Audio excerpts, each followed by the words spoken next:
Hi friends, இன்றைக்கி நாம் பிரியாணி பற்றி தான் பார்க்க போகிறோம்.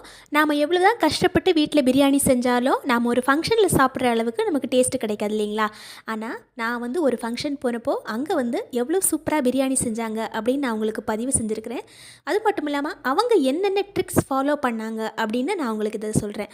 நம்ம வீட்டில் செய்கிறது மாதிரி இல்லை, நிறைய டிஃப்ரெண்ட்டாக பண்ணியிருந்தாங்க. கடைசியில் பிரியாணியுமே ரொம்ப ரொம்ப டேஸ்ட்டாக இருந்தது. அதுக்காக தான் இந்த வீடியோ பதிவு. கண்டிப்பாக மிஸ் பண்ணாமல் பாருங்கள். இப்போ அவங்க டபரா காஞ்சதும் எண்ணெய் ஊற்றிட்டாங்க. எண்ணெய் 2.5 லிட்டர், அதாவது 12 கிலோ அரிசிக்கு செய்ய போகிறாங்க.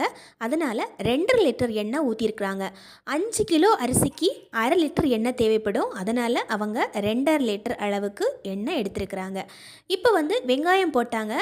12 கிலோ அரிசிக்கு 3 கிலோ அளவுக்கு வெங்காயம் எடுத்தாங்க. வெங்காயம் நல்லா ஃப்ரை பண்ணுற அளவுக்கு நல்லா வதக்குனாங்க. பாருங்கள் எண்ணெயிலேயே எந்த அளவுக்கு ஃப்ரை ஆகுது அப்படின்னு. கூடவே 1/4 கிலோவுக்கு பச்சை மிளகாய் போட்டுக்கிட்டாங்க. இப்போ பச்சை மிளகாவும் வெங்காயமும் நல்லா வதங்குது.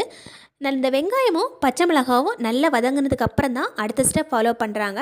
நாமளும் வீட்டில் பிரியாணி செய்யும்போது முதல் ஸ்டெப், அதாவது வெங்காயம் வதங்குற வரைக்கும் நல்ல பொறுமையாக நல்லா வதக்கிட்டு அதுக்கப்புறம் அடுத்த ஸ்டெப் ஃபாலோ பண்ணணும். அப்போ தான் நமக்கு பிரியாணியோட நல்ல டேஸ்ட் கிடைக்கும். அடுத்ததாக இஞ்சி பூண்டு பேஸ்ட்டு சேர்த்துக்கிட்டாங்க. 1/2 கிலோ இஞ்சியும் 1/2 கிலோ பூண்டும் சேர்த்து நல்லா அரைச்சி இந்த மாதிரி போட்டுக்கிட்டாங்க. இப்போ அடுத்ததான் நம்ம எண்ணெயில் இஞ்சி பூண்டு பேஸ்ட்டு சேர்த்த உடனே நல்லா அடி பிடிக்க ஆரம்பிச்சிடும் இல்லைங்களா?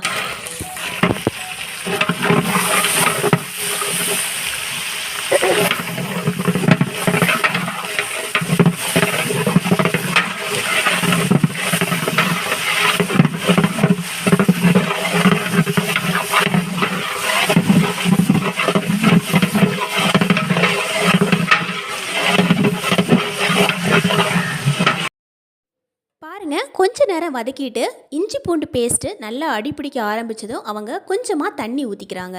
ஸோ நிறைய தண்ணி ஊற்றக்கூடாது, 1 கிளாஸ் அளவுக்கு தண்ணி ஊற்றிக்கிறாங்க. இந்த மாதிரி தண்ணி ஊற்றும்போது இஞ்சி பூண்டு பேஸ்ட்டு அடிப்பிடிக்காமல் இருக்கும். அதே சமயத்தில் இஞ்சி பூண்டு ஸ்மெல் இல்லாமல் சீக்கிரமாக நமக்கு வதங்கியும் கிடைக்கும். கண்டிப்பாக இந்த டிப்ஸ் நீங்கள் வீட்டில் ஃபாலோ பண்ணி பாருங்கள். அதில் எந்த விதமான ஸ்மெல்லும் வரல. அதே சமயத்தில் ரொம்ப ரொம்ப டேஸ்ட்டாக இருந்தது பிரியாணியுமே. அதனால் அவங்க கொஞ்சமாக தண்ணி ஊற்றுனதுனால எந்த பிரச்சனையும் வரல. அடுத்ததான் 1 கட்டுக்கு புதினா இலையும் 1 கட்டுக்கு கொத்தமல்லி இலையும் இதிலேயே சேர்த்துக்கிட்டாங்க. பாருங்கள், இப்போவே நம்ம இந்த ஸ்டேஜ்லேயே சேர்த்தா தான் நமக்கு பிரியாணி ரொம்ப ரொம்ப சுவையாக இருக்கும். அதே மாதிரி இந்த புதினா ஸ்மெல் அடிக்காமல் அந்த எசன்ஸ் எல்லாமே அதில் சேர்ந்து பிரியாணியுமே ரொம்ப டேஸ்ட்டாக இருக்கும். பாருங்கள், இந்த ஸ்டேஜ்லேயே நாம் வீட்டில் பிரியாணி செய்யும்போது நம்ம சேர்த்துக்கணும். இதையுமே நல்லா வதக்கி விட்டுக்கணும்.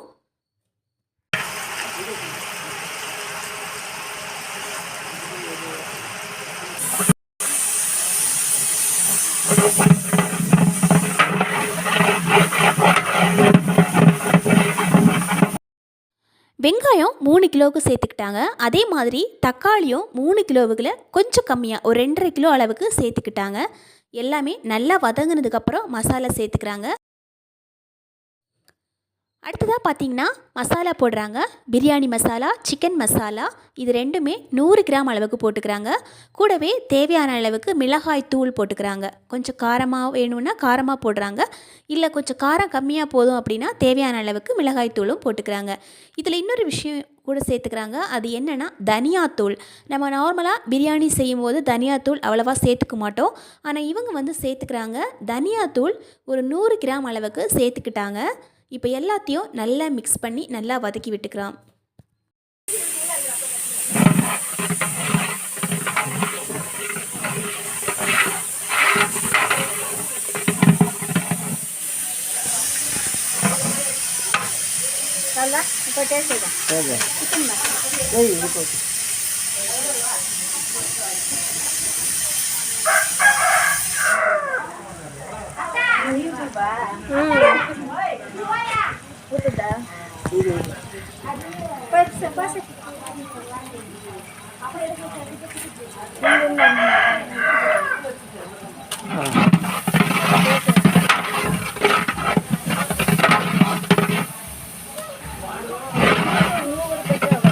கொஞ்சமாக மஞ்சள் தூளும் சேர்த்துக்கிட்டு 1/2 கிலோவுக்கு தயிர் சேர்த்து நல்லா எல்லாமே மிக்ஸ் பண்ணி விடணும். இப்போ எல்லாமே நல்லா மிக்ஸ் பண்ணி விட்டதுக்கப்புறமா நல்லா வெந்ததுக்கப்புறமா அந்த மசாலா ஸ்மெல் எல்லாமே போனதுக்கப்புறமா தான் அவங்க சிக்கன் போடுறாங்க. இப்போ எல்லாமே நல்லா வதக்கி விட்டுக்கலாம். நம்ம எந்த ஃபங்க்ஷன் அட்டன் பண்ணாலும் சரி, அங்கே சாப்பிட்ற பிரியாணி நம்ம வீட்டில் செய்கிற மாதிரியே இருக்காது. கொஞ்சம் டிஃப்ரெண்ட்டாகவும் இருக்கும், அதே சமயத்தில் டேஸ்ட்டாகவும் இருக்கும். ஸோ இதில் சொல்கிற மசாலா எல்லாமே நோட் பண்ணி வச்சுக்கோங்க, ரொம்ப ரொம்ப ஹெல்ப்ஃபுல்லாக இருக்கும்.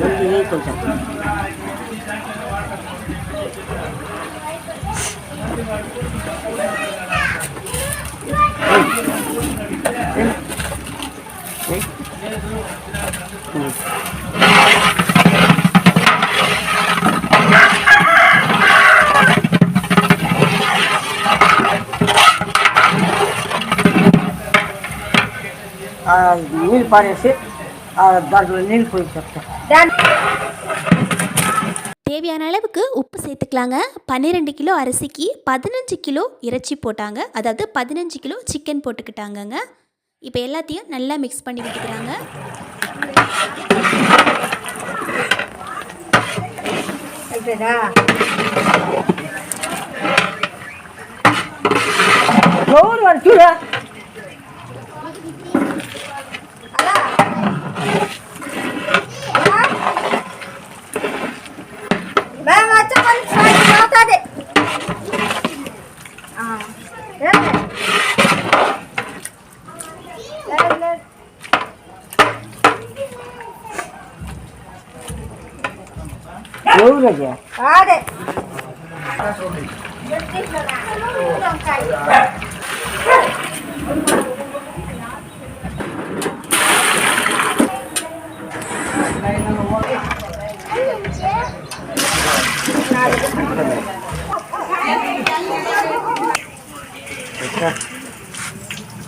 పోతాయి సరిపోతాయి.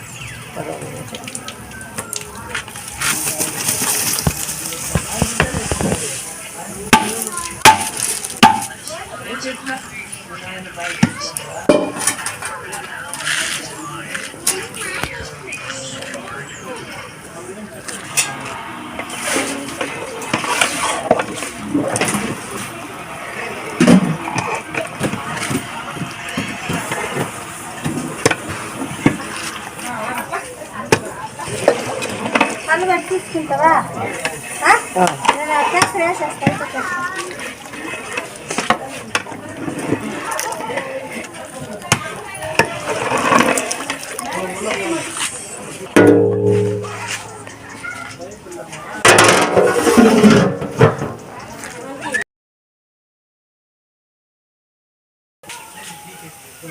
இப்போ நம்ம தேவையான அளவுக்கு தண்ணி, உப்பு, அரிசி எல்லாம் போட்டுட்டு மூடி தம் போட்டுக்கிட்டாங்க.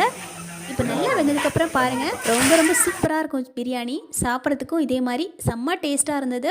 இந்த வீடியோவில் நாம் ரொம்ப ரொம்ப யூஸ்ஃபுல்லான ஒரு சின்ன டிப்ஸ் பார்த்துருக்குறோம். அது என்னென்னா, இஞ்சி பூண்டு பேஸ்ட்டு சேர்த்து வதக்கும் போது கொஞ்சமாக தண்ணி ஊற்றிக்கலாம். அதனால் நம்ம பிரியாணிக்கு எந்த பிரச்சனையும் வராது, டேஸ்ட் எதுவுமே மாறாது அப்படின்னு நம்ம தெரிஞ்சுக்கிட்டோம். தேங்க்யூ ஃபார் வாட்சிங் ஃப்ரெண்ட்ஸ்.